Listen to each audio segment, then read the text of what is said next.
ఏలూరు జిల్లా జంగారెడ్డిగూడెం మండలం గురువాయిగూడెం గ్రామ శివారులో స్వయంభూలుగా వెలిసి నిత్య పూజలను అందుకుంటున్న శ్రీ మధ్యాంజనేయ స్వామి వారి దేవస్థానం హుండీ ఆదాయము లెక్కించారు. 47,88,732 రూపాయలు ఆదాయం లభించిందని ఆ దేవస్థానం కార్యనిర్వహణాధికారి ఆకులు కొండలరావు గురువారం సాయంత్రం వెల్లడించారు. దేవాదాయ ధర్మాదాయ శాఖ తనిఖీ అధికారి తాడేపల్లిగూడెం ఏ సుజన్ కుమార్ పర్యవేక్షణలో స్వామివారి ఆలయ హుండీని లెక్కించడం జరిగిందని ఈవో కొండలరావు వివరించారు. అలాగే కరూర్ వైశ్య బ్యాంక్ అధికార సిబ్బంది కూడా ఈ కార్యక్రమంలో పాల్గొన్నారని, హుండీ లెక్కింపు కార్యక్రమం 55 రోజులకు గాను ఈ ఆదాయం లభించిందని చెప్పారు. నాణాల రూపంలో 2,56,725 రూపాయలు, అన్నదానం హుండీ ద్వారా 6,68,385, చిల్లర నాణేల రూపంలో 15,327, వెరసి 47,88,732 రూపాయలు ఆదాయం లభించిందని ఈవో కొండలరావు తెలిపారు. స్వామి స్ఫూర్తి న్యూస్, పశ్చిమ గోదావరి.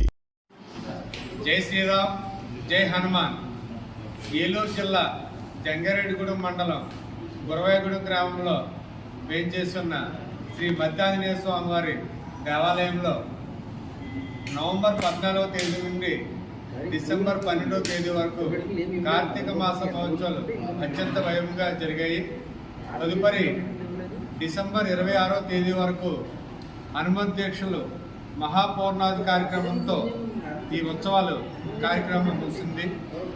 ఈ రోజున తాడేపల్లిగూడెం దేవాదాయ ధర్మాదాయ శాఖ శ్రీ తనిఖీదారు వారు శ్రీ సుజన్ కుమార్ గారు పర్యవేక్షణలో కరూరు వైశ్య బ్యాంకు మేనేజర్ వారు, వారి సిబ్బంది, అలాగే దేవాలయ అర్చక వేద పండితులు సిబ్బంది అందరూ కలిసి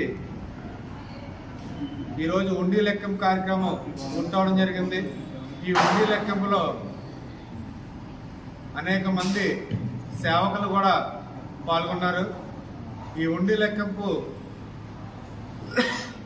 55 రోజుల కాను దేవాలయం హుండీ నోట్లు 38,48,250 రూపాయలు, చిల్లర నాణ్యాలు 2,56,725 రూపాయలు, వెరసి 41,04,975 రూపాయలు.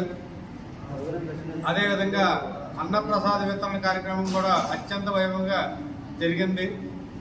ఈ కార్యక్రమంలో అన్నదానంలో అన్నప్రసాదానికి నోట్లు 6,68,385 రూపాయలు, చిల్లర నాణాలు 15,372 రూపాయలు, వెరసి అన్నదానం ద్వారా 6,83,757 రూపాయలు. మొత్తం మీద 55 రోజులు కాను దేవాలయం తాలూకు హుండీలు లెక్కింపుగా 47,88,732 రూపాయలు ఆదాయం సమకూరింది. ఈ కార్యక్రమానికి సహకరించిన వారందరికీ దేవస్థానం తరపున ప్రత్యేక కృతజ్ఞతలు తెలియపరుచుకుంటున్నాం. జై శ్రీరామ్, జై Hanuman. Please like, share, subscribe our channel.